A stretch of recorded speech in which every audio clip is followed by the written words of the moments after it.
Hi everyone, we hope you're doing well. We're hanging in there though honestly, we haven't been getting much sleep lately.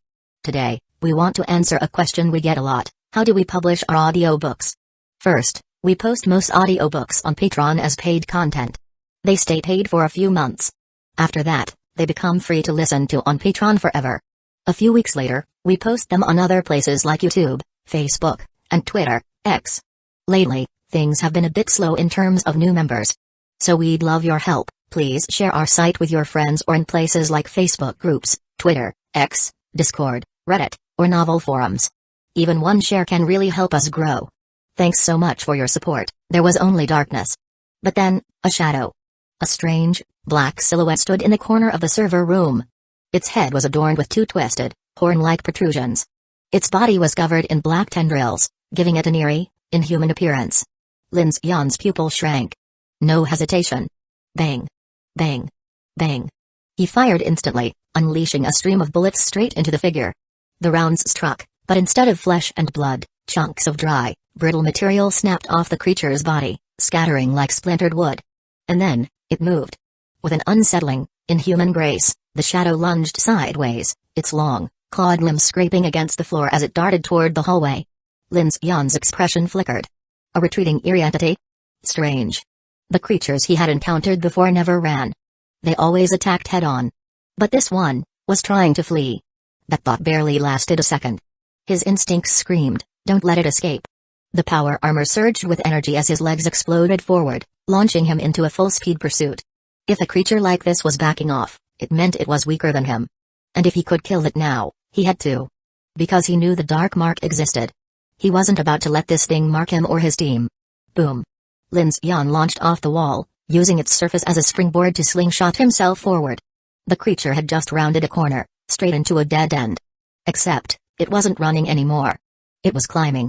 The black tendrils covering its body were shrinking, its form collapsing inward, as if it were squeezing itself into a tiny ventilation duct. Lin Xian's eyes flashed. Not happening. He hurled his black rifle with all his strength, activating its flight controls. Whoosh! The rifle accelerated midair, boosted by its built-in propulsion engine, and slammed straight into the creature's side. Crack! A spray of splinters and dark shards burst from the impact. The creature hissed, a sound like a croaking toad mixed with static interference, but in the next instant, its clawed fingers latched onto the edges of the duct, and with a sickening squelch, it compressed itself further and vanished inside. Screech! The sound of its claws scraping metal faded into the distance. Lin Xian rushed forward, retrieving his black rifle, then glanced at the duct opening. It was tiny. No bigger than a handspan. That thing had shrunk itself and slithered through like an octopus squeezing into a bottle. FCK. Lin? Shu Ken's voice came from behind. She had positioned herself at the entrance, still protecting Ding Junyi. Lin Xian exhaled sharply. It got away. He flipped the black rifle in his hand, inspecting the barrel. Some kind of black residue clung to the metal. Wet. He frowned. The substance was slightly damp, waterborne. His gaze darkened. Be careful. That thing might have come from the water. As he turned back, he noticed Ding Junyi's face. She was flushed, chest rising and falling with rapid breaths, her eyes glinting with an unusual shine. Lin Xian frowned. What's wrong with you? Ding Junyi barely spared him a glance. Nothing. Don't worry about me. This place is just very dangerous. Lin Xian resisted the urge to facepalm. She was saying dangerous, but why did she look like she was enjoying herself? Shu Ken, on the other hand, looked genuinely confused. Lin Xian sighed. Whatever. Let's move. Anywhere with water is a no-go. We're heading up to the 8th floor. The three of them left the information archive room, making their way down the hallway toward the exit. But as they stepped outside, they came to a stunned halt. They were standing in a massive mechanical workshop, a high-ceilinged industrial hangar. Before them, a flooded hangar bay stretched across the room, its depths completely submerged. At the far end, a staircase led up toward the next level. But Shu Ken wasn't looking at the stairs. Her eyes widened in shock. Lin, look. Lin Xian turned toward where she was pointing, his expression changed instantly. Beneath the dark, flooded hangar, the upper half of a massive combat mech loomed above the waterline. Its dark green armored frame was half submerged, its core reactor dim, its colossal battle arms hanging limply over the surface. Lin Xian recognized it instantly. T-8Z Vulcan Military Siege Mecha? Chapter 233, Vulcan Mecha. What a massive machine! Shu Ken exclaimed. I saw the Iron Guard battalion with one at the spaceport before. Its firepower is insane. That was a T-7. Lin Xian's expression grew serious. This T-8Z Fire God is the latest siege model before Apocalypse Day. Only a few were ever deployed to the Starfleet, and now a random foundation has one? That's insane. They don't just have one. Looks like they have plenty. Ding Junyi scanned the hangar and said, there are 16 large storage bays on these mech maintenance platforms, and they're all empty. Could this one be broken? Lin Xian's eyes sharpened. He dashed a few steps along the water's edge, then leaped onto the mech with a clang. He moved toward the armored viewport of the cockpit, wiped away the grime, and immediately saw a drowned corpse inside, dressed in a Foundation uniform. Looks like they didn't make it out. Doesn't necessarily mean it's broken, though. Lin Xian felt an intense surge of excitement. After so much searching, he had finally found a heavy mech. He eagerly examined the upper body of the machine, his gaze burning with enthusiasm. This beast weighed a full 17 tons, standing over 3 meters tall. Its right arm was equipped with a triple-barreled 30mm Vulcan cannon, carrying 6,000 rounds. The left arm held a 75mm on-board main gun, capable of firing high-explosive shells, semi-armor-piercing demolition rounds, and guided munitions at a rate of 40 rounds per minute. On top of that, it had a flamethrower and a grenade launcher system. Its armor was comparable to a tank, making it the ultimate siege weapon. I need to check if it's damaged, then find a way to get it back to the Infinite Train. Lin Xian pressed his hand against the cold metal plating and activated mechanical heart, preparing to scan the mech. Lin Xian, can I check out the other areas on this floor? Ding Junyi raised a stack of documents in her hand and said, I want to gather more useful information before we leave. Lin Xian wanted to refuse.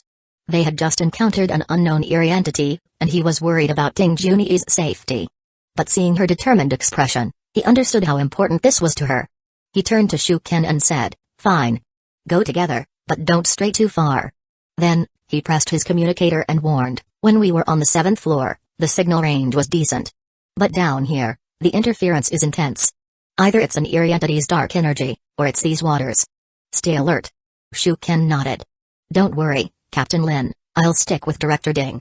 With that, Lin Xian gave Ding Junyi a nod, and the two women moved past the hangar toward other areas on the 9th floor. This floor was the Foundation's main operations hub, meaning there were likely far more valuable resources here than on any other level, something Lin Xian had already factored into his plans.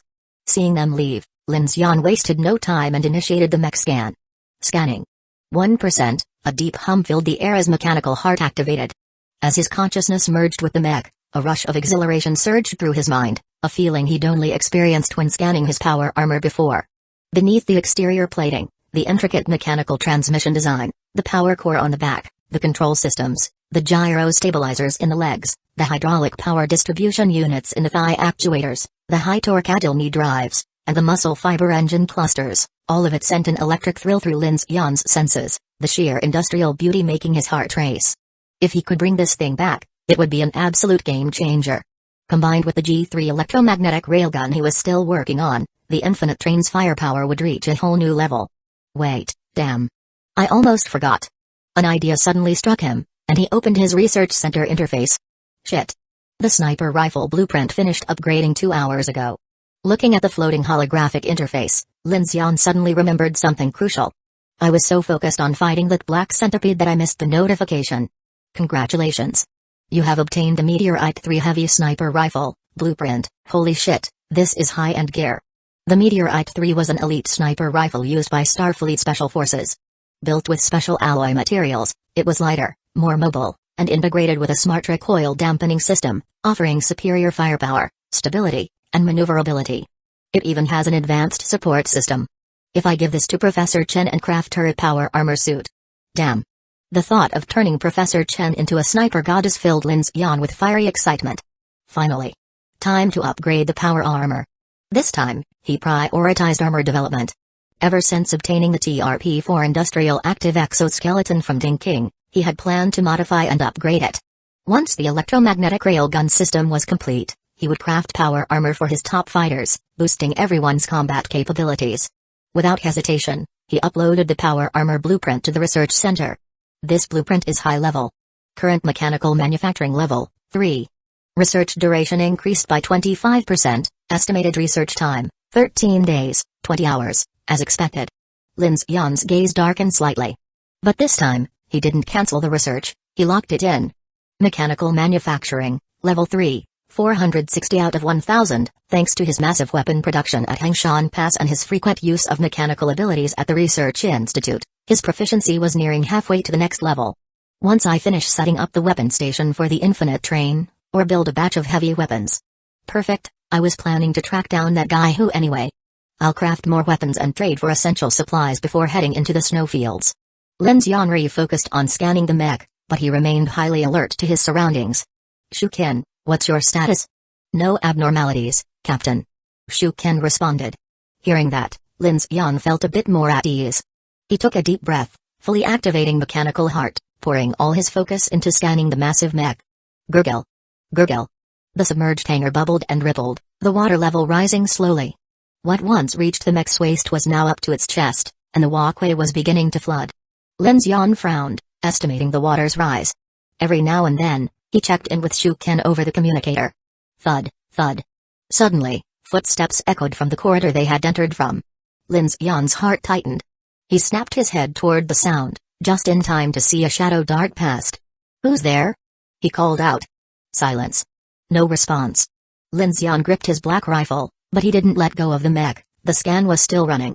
Scan progress, 55%, unless absolutely necessary, he would not interrupt the scan. Shuken. What's wrong, Captain? Where are you? We're in an office area. Lin Xian's gaze sharpened. Stay alert. Something's moving toward your direction. Got it. Shuken's voice tensed up. Thud, thud, thud, the footsteps drew closer. Bzzzt. The lights flickered. For an instant, everything plunged into darkness. When the lights flickered back on, Lin Xian's breath caught. Kiki. She was standing in the corridor, silently watching him. When did you get here? Kiki stepped forward, then, without hesitation, she did something utterly baffling. Before Lin Xian's stunned eyes, she slowly removed her clothes, one piece at a time. Within moments, her bare, porcelain white body was fully exposed. Lin Xian's brows immediately furrowed. This eerie behavior triggered a strong sense of unease. His mind flashed back to the Rain Town incident, and without hesitation, he raised his black rifle, his voice turning ice cold. Who the hell are you? It's me. What are you doing? Kiki looked at Lin Xian, puzzled by his raised weapon. Yet, she didn't stop. Instead, she stepped into the water and began swimming toward him. Lin Xian's alarm bells rang. Every fiber of his being screamed that this Kiki was off, yet she spoke, making him hesitate. Stop. He barked. But Kiki didn't stop. She just kept swimming, her pale body cutting through the dark waters in a strangely graceful manner. In the dim, flooded hangar of this underground research facility, the sight was downright unsettling. Lin Xian tightened his grip on the black rifle, gritting his teeth. Was this an illusion? Or had Kiki lost her mind?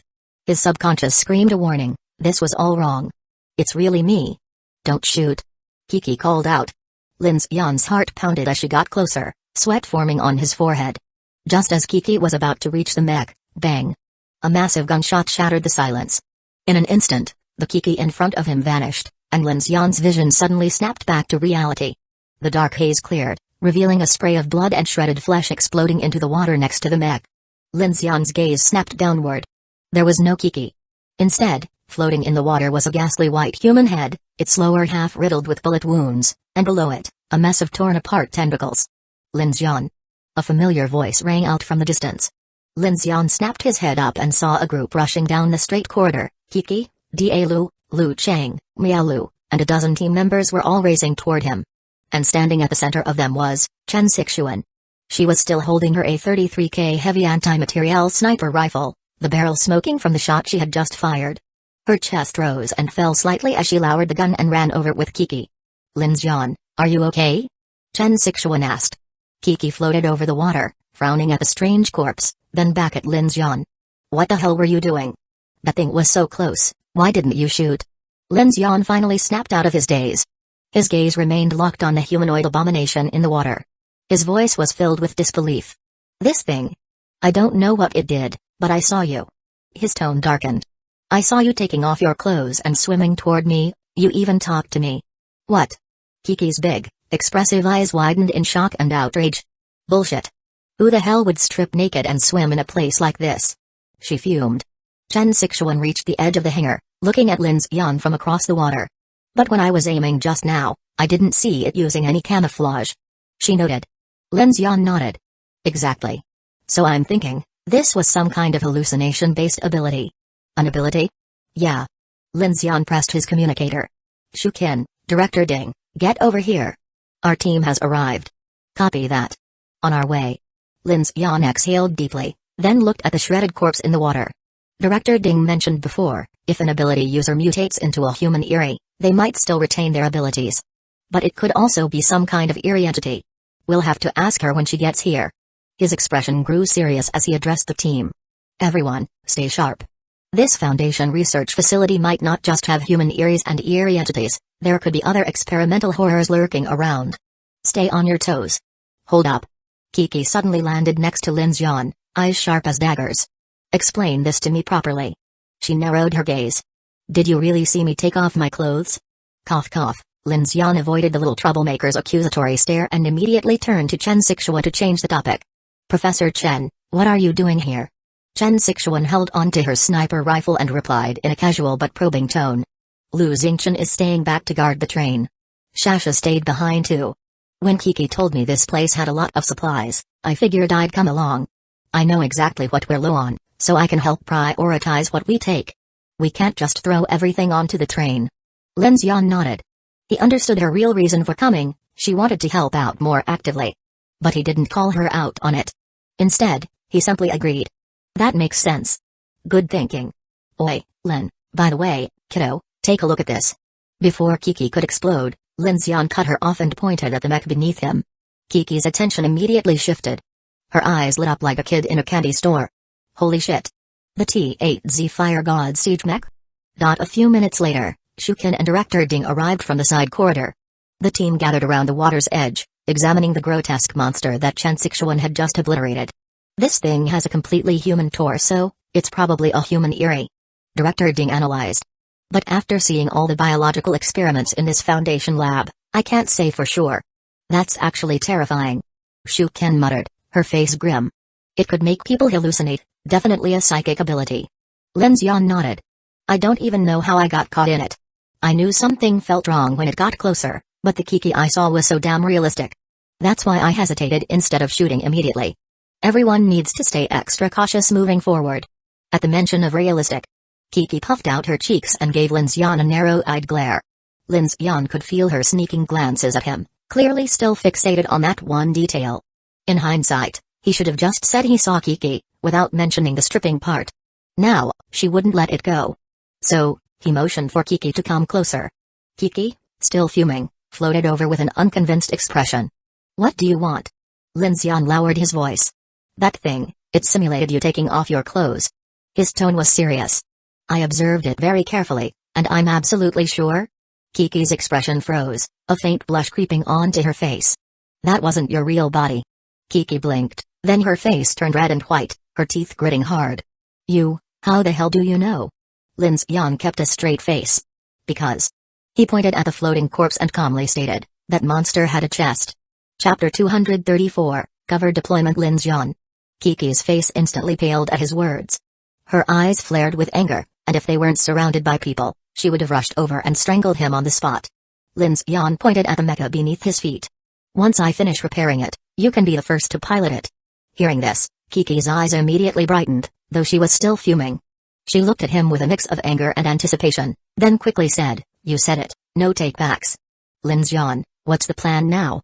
Chen Sixuan spoke up, glancing warily at the strange corpse in the water. Lin Xian's expression turned serious. Originally, I wanted to send the whole team to explore, but judging by the situation down here, things are a lot more complicated than expected. It's better if we stick together. I'll repair this mecha first, and then we'll leave together. Ah. Kiki sounded a little disappointed. This research facility is huge. Are we really not going to look around? What if there's more valuable stuff? Lin Xian pointed at the eerie human head floating in the water. Monsters that can cause hallucinations are a serious threat. Plus, we already encountered those things crawling through ventilation ducts. I'd bet a lot of creatures have already gotten in from the breached containment walls over at the test site. Given the circumstances, we shouldn't push our luck. In horror movies, people always insist on splitting up even when they know something is wrong, a stupid decision.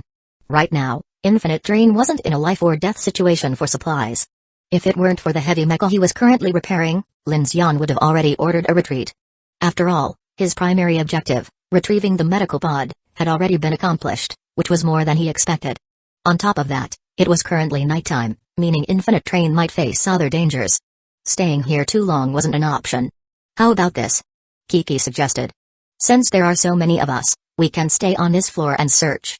That way, we can still cover you while you work, and once you're done, we'll all leave together.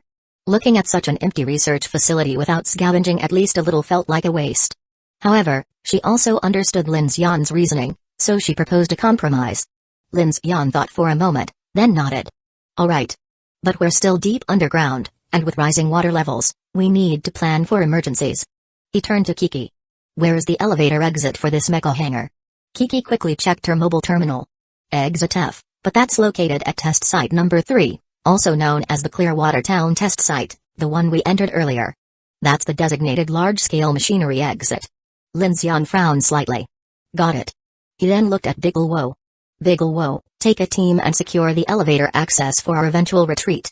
Shukin, Lu Chang, you two handle the central courtyard.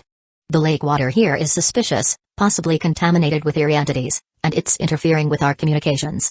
Since you're agile, you'll serve as relay points for messages while also gathering supplies. As for Kiki, your job is to protect Director Ding and take her to key research areas. Look for any valuable data, especially anything on abilities or eerie entities. This foundation seems to have conducted deeper research than Phoenix, and their findings might help us. Chen Sixuan, you and Miaolu stay here and cover me while I work. I expect to finish repairs in about 40 to 60 minutes. Got it. Chen Sixuan nodded. Lin Xian added, everyone, stick together. Do not explore alone, at least 3 people per room. Keep your lights on, the power supply might fail at any moment. This facility contains eerie entities, human Yeris, and unknown test subjects. If you encounter any threats, neutralize them immediately. If you can't, retreat to the central courtyard elevator and regroup for support. Understood. Everyone responded in unison. Other than Lu Xingchen, Shasha, and a few convoy members who stayed behind on Infinite Train, 24 combat-ready members were currently in the research facility. Lin Xian's team assignments ensured every group had at least one heavy firepower unit armed with a Roar K-23 electric Gatling gun. Additionally, each team member was equipped with tactical flashlights, explosives, grenade launchers, gas masks, and cutting tools. Alright, stay sharp, move out. Hearing Lin Xian's precise strategy, the team's morale soared. They immediately began their assignments. With their enhanced bodies and advanced firepower, the Infinite Train crew had become a formidable force. Knowing there was backup nearby, everyone focused as they set off. Command post, repair site Chen Sixuan, I know. Before Lin Xian could finish, Chen Sixuan cut him off. Just focus on your task. I'll handle things here. Lin Xian hesitated, then nodded. Alright. Stay safe. Chen Sixuan exhaled softly and turned to Miaolu and the others. We'll stay in this area and observe. The water is rising, so keep an eye out for anything in it. Understood. Lin Xian observed the rising water level. Given the size of the 9th floor, it would take time to completely flood, but the water was already reaching the mecha's cockpit. Scan progress, 60%. Meanwhile, Biggle led his team toward the central courtyard. The facility's underground structure resembled a honeycomb, with a central descending passageway and 6 hexagonal research sectors per level. Testing, communications check. Shukin pressed her earpiece. Shukin, received. But I'm noticing signal interference. You two, stay here. Shukin assigned relay operators along the path. Work in pairs, check in every 3 minutes, and maintain communication. Biggle watched her efficiency and asked, were you in the military? Starfleet 71st Army Group, Dingzhou 552nd Recon Cavalry, Sergeant. Shukin glanced at him.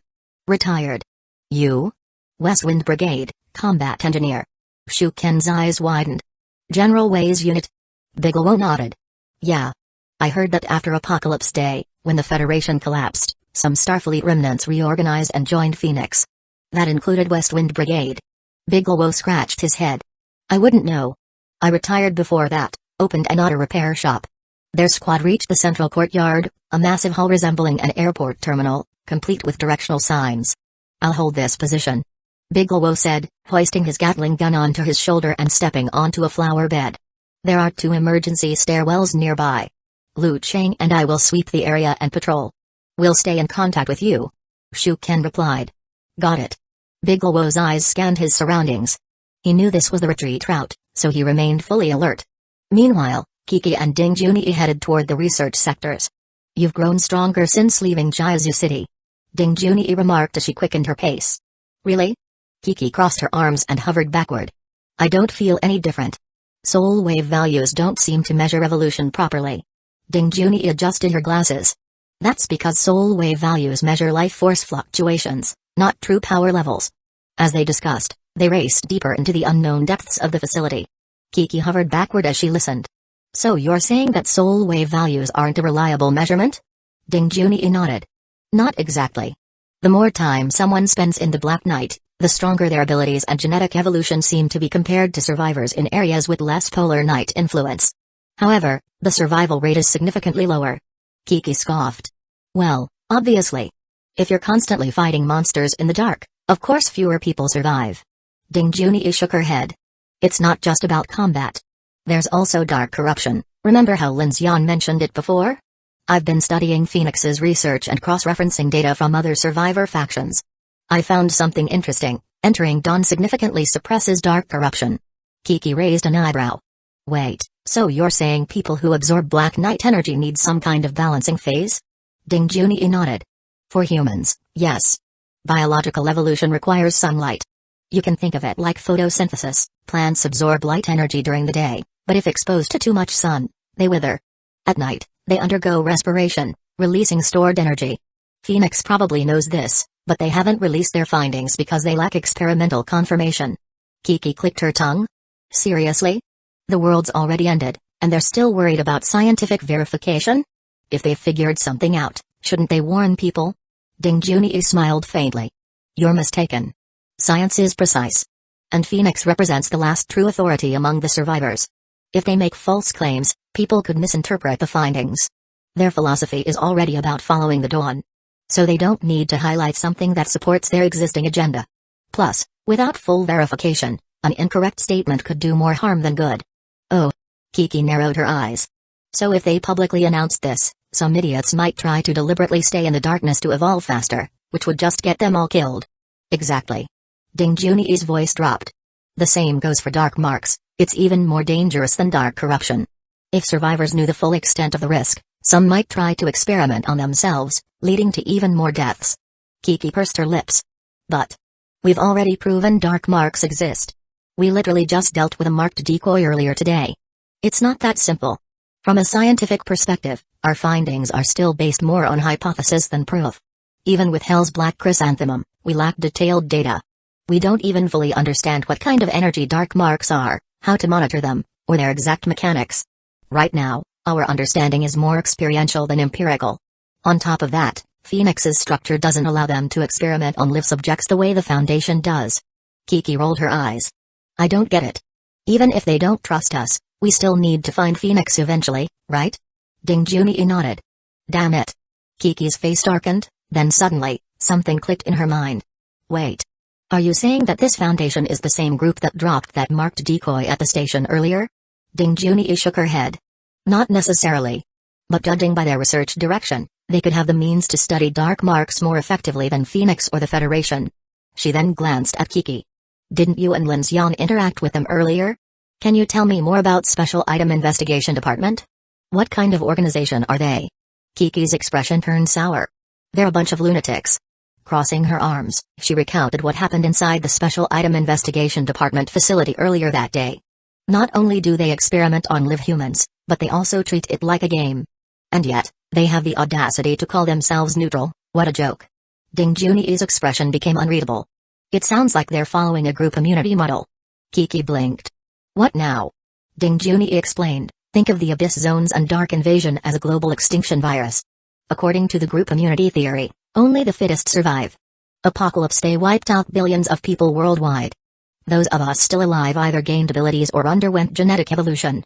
In their eyes, we're simply the lucky few in a natural selection process. Kiki scoffed. Yeah? And who's supposed to fight back against the darkness? Clack. Ding Junyi stopped walking. She turned to Kiki, her expression unusually solemn. That's the problem. Humans have never actually defeated a virus before. Chapter 235, Bait Submersible, huh? What do you mean? As they walked, Ding Junyi explained, throughout history, humanity has endured countless outbreaks of viral pandemics. Millions have died. Although modern science and virology have provided us with numerous countermeasures, the reality is, we have never truly defeated a virus through medical means. Then how did we survive? The virus just disappeared on its own? Kiki asked, confused. Ding Junyi nodded. Partially, yes. But for the most part, it's due to the evolution of the human immune system. So when you mentioned the Special Item Investigation Department Foundation's mission statement, this is what came to my mind. To be honest, as someone in the biological sciences field, I find the theory rationally sound. You mean abilities? Kiki floated beside Ding Junyi, reaching out to play with the little tuft of green hair on her head. You've evolved too, so I'd say you're making a fair point. But I don't agree with their methods, neither does Lin Xian. So, what's their purpose in deploying marked decoys? That's just a hypothesis. We can't be certain yet. Kiki fell silent for a moment, then suddenly looked at Ding Junyi and asked, if your stance were different from Lin Xian's, what would you do? Ding Junyi responded calmly, my agreement with a theory is purely from a scientific perspective. My personal stance doesn't matter. If Lin Xian asks me for my conclusion, I'll tell him based on my principles. As for what he chooses to do, I will support any decision he makes. She glanced at Kiki. I act on principle. You act on emotion. That's the difference between us. Kiki's eyes widened. Flustered, she quickly retorted, emotion? PFFT. What nonsense. He and I are just partners, right now, everyone's struggling to survive. Wait. Ding Junyi suddenly stopped in her tracks, staring ahead. Kiki, startled by the interruption, immediately turned around. They had arrived at an unfamiliar research sector. Before them was a large isolation hall with a massive glass enclosure, now filled with murky lake water. It looked like an aquarium. Cracks in the structure were leaking water, and the ground was already flooded up to their knees. What kind of room is this? Ding Junyi searched for a nameplate and quickly found one near a control panel outside the chamber. It read, GX Deep Water Sampling Chamber, this is a depressurization chamber. It must connect directly to Shijiu Lake. Kiki lifted her mobile terminal and floated closer to the thick isolation window, staring into the dark water inside. Then, after a few quick operations, she exclaimed, this sector is controlled by an independent internal system. She flew toward a massive control panel in the distance and connected her mobile terminal. Within seconds, she had accessed the chamber's control program. Easy work. Pleased with herself, Kiki activated the chamber's drainage system. Looks like the main leak isn't here. The drainage is working fine. Meanwhile, Ding Junyi stood beneath the nameplate, reading the various warning labels on it. Her brows furrowed, and she immediately turned to Kiki. Be careful. This seems to be a hazardous research facility. Everything here is remotely controlled by the system. Huh? Kiki immediately flew back, her eyes wide. It's not some kind of toxic or radioactive research, is it? Splash. As the water level inside the chamber slowly receded, the space echoed with strange sounds. A vortex swirled within the murky liquid. Kiki and Ding Junyi watched as several mechanical arms emerged from the ceiling, each holding a device resembling a small submersible. Oh, I get it now. Kiki sighed in relief at the sight. These must be used for deep-sea exploration in Shijiu Lake. They come here for depressurization afterward. I thought it was something serious. Then, she noticed a dark object caught in the swirling water. Curious, she leaned closer, reaching out with her ability to pull it toward her for a better look. The black mass drifted toward the glass, swirling in the current. Thud. Suddenly, it slammed into the glass right in front of Kiki. It was a bloated, corpse-like body with wide-open eyes. Kiki's pupils contracted as she instinctively recoiled. Just as the corpse began drifting away with the current, she abruptly reached out with her ability and caught it. Ding Jiji. I know this person. Floating in the water before them was none other than Tan Meng, the woman from Room 5 in the death game that Kiki and Lin Xian had encountered earlier that afternoon. What's wrong? This woman, she was in that game I told you about. I remember she survived. How did she end up dead here? So the so-called freedom and survival they promised were just lies? Ding Junyi murmured. The Special Item Investigation Department Foundation is disgusting. Kiki gritted her teeth. As the depressurization chamber continued to drain, the atmospheric pressure increased. The corpse, having been submerged for days, swelled grotesquely, its mouth and nose leaking chunks of flesh. The sight was horrifying. Kiki scowled and released her grip, letting the corpse sink into a corner as the remaining water drained. There's an open submersible over there. I'm guessing she escaped from it. Ding Junyi pointed toward a damaged submersible resting on the flooded floor. Its transparent hatch was open, submerged in the remaining water. So these submersibles were made to hold people? Kiki lifted the submersible with her ability, bringing it closer. Now they could see that the cylindrical interior was barely large enough for a person to fit inside. Ding Junyi stepped down into the water and joined Kiki. Kiki, put it down. Let me take a look. Kiki nodded, lowering herself and the submersible to the floor. The two of them peered through its glass window. Ding Junyi adjusted her glasses, remaining calm. This is definitely an unmanned submersible. The space inside isn't for piloting, it's for containment. Look. She pointed at the interior. There are no control panels in here. The occupant would be completely sealed in. Kiki leaned closer and finally noticed the bloody scratch marks covering the metallic interior. So what exactly was this project for? Kiki's expression darkened. It's obvious. Ding Jiji, be careful. With a flick of her power, Kiki lifted Ding Junyi and moved her to a safe distance. Then, she clenched her fist and smashed through the high-strength glass of the depressurization chamber, extracting the submersible. She pulled it toward her, pried open its control panel, and connected her mobile terminal. These unmanned units all have mission logs. No way they wiped everything. Sure enough, within moments, she had accessed the stored data. She floated Ding Junyi back beside her and frowned. What the hell are these missions? Ding Junyi adjusted to floating in midair, finding the sensation oddly thrilling. As she examined the logs, her brows furrowed. All missions follow the exact same pattern: descend 900 meters, stay for 30 minutes, and return. What's that supposed to mean? Kiki was baffled. Dump someone in the lake for a half-hour swim? Ding Junyi pushed up her glasses. I'm more interested in the timing. She pointed at the timestamps. Every mission occurs exactly 30 minutes before sunrise. Huh. You're right. Kiki muttered. So they always return just as daylight breaks? Check the other submersibles. Ding Junyi instructed, a theory forming in her mind. Kiki complied, quickly scanning several more units. Their logs were nearly identical, except none of the others had scratch marks inside. Ding Jiji, what are you thinking? Ding Junyi's gaze sharpened. Don't you think this is like fishing? Fishing? Yes. They're dropping live bait into Shijiu Lake, then reeling it back in. Kiki paled. You mean, they're using people to lure entities? Ding Junyi shook her head. I don't think so. If that were the goal, they wouldn't need this specific setup. Then what are they fishing for? Ding Junyi's expression turned serious. Unmanned. Live target. Always returns before daylight. If something happens to the person down there, what use are they when they come back? Kiki's eyes widened in horror. Black night marks. Ding Junyi nodded grimly. And more than that, whatever's lurking 900 meters down must be something terrifying enough that they can't risk retrieval after sunrise. Chapter 236, Full Firepower Lin Xian, how much longer? Water had already risen past everyone's knees in the corridor. Chen Sixuan stepped through the murky water, frowning at the black depths beneath her. Almost done. Scan progress, 90%, at most, 10 more minutes. Lin Xian pressed his communicator. Everyone, report your status. No issues here. Came the response from Shukin's side of the building. But the water has reached the elevators. Shukin used her communicator to contact Kiki. Kiki, Director Ding, how's your situation? Crackle, a burst of static came through the communicator. Inside the depressurization chamber of the submersible, Kiki heard the interference in her earphones and immediately put down the device. She turned to Ding Junyi. Someone's calling us. We should head back. Ding Junyi glanced at the research area, now completely submerged, and nodded. I'll analyze the engineering logs after we get back. I think the situation is pretty clear. Kiki said grimly.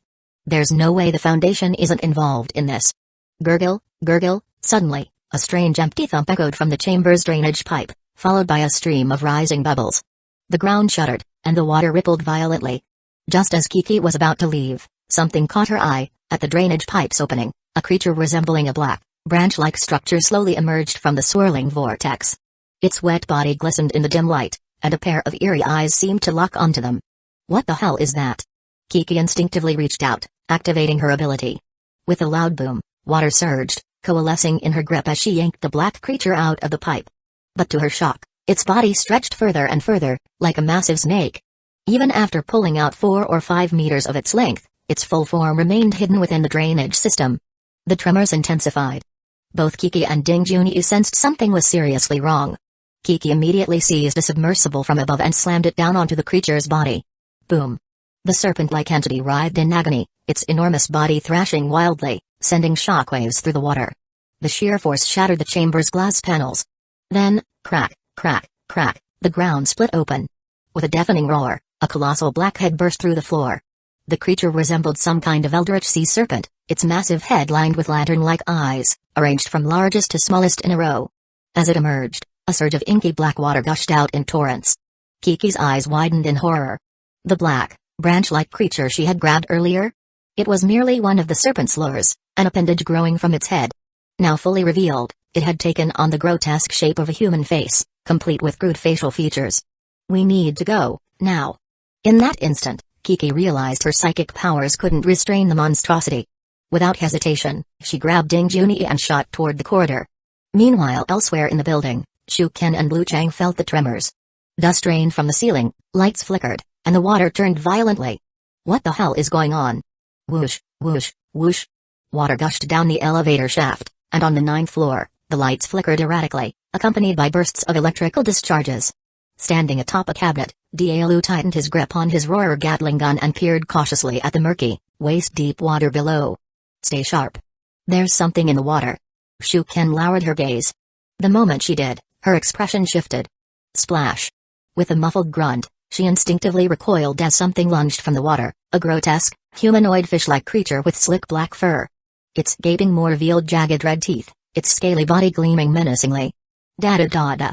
Before it could reach Shuken, a barrage of gunfire lit up the corridor. She dodged, twisting midair. As soon as her feet touched down, she spun and fired.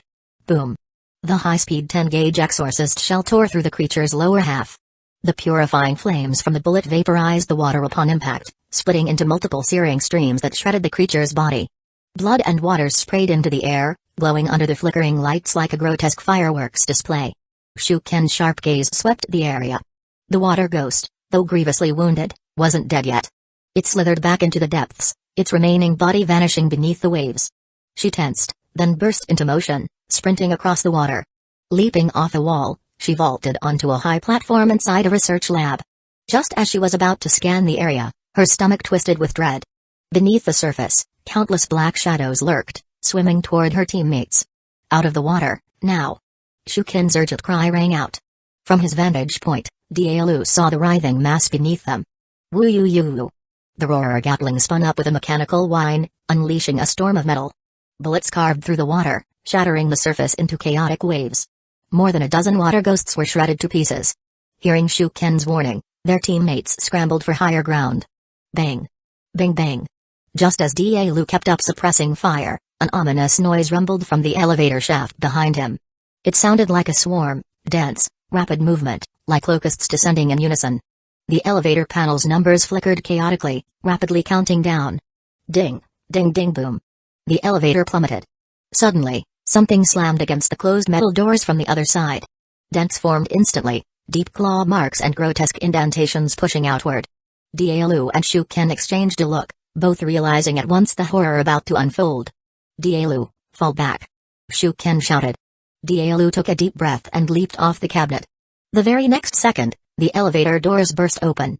A putrid stench flooded the air. From within the shaft, a swarm of grotesque, fur-covered aquatic creatures erupted forth like a dam breaking. BRRRRRRT. The roarer Gatling roared to life once more. The elevator hall became a blood-soaked battlefield, crimson mist blooming with each round fired. Daelu retreated while unloading relentless fire, Shuken and Blue Chang closing in to support him. This way is blocked. Fall back to Lin Xian. Shuken's expression was grim as she pressed her earpiece. Kiki, Director Ding. Static crackled, then, finally, Kiki's voice cut through, carried by howling wind. Monsters. Be careful, everyone. By now, the water had risen to hip level. Kiki lifted Ding Junyi and flew through the air. She originally intended to take a shortcut through the central atrium, but before she could, a swarm of black creatures burst from the adjacent corridor. She thrust her hands forward, boom. A shockwave shattered the walls and lighting fixtures, blasting the water ghosts aside. Without pausing, she changed course, heading toward the mecha hangar. Boom. Boom. The underground research facility trembled violently. The flooding intensified. Hearing the commotion through her earpiece, Chen Sixuan's expression tightened. Miaolu, cover them. On it. Screech. Before Miaolu could move, the water ahead of her rippled, then, a sea star-like monstrosity surfaced. Its central maw, lined with concentric rows of razor-sharp teeth,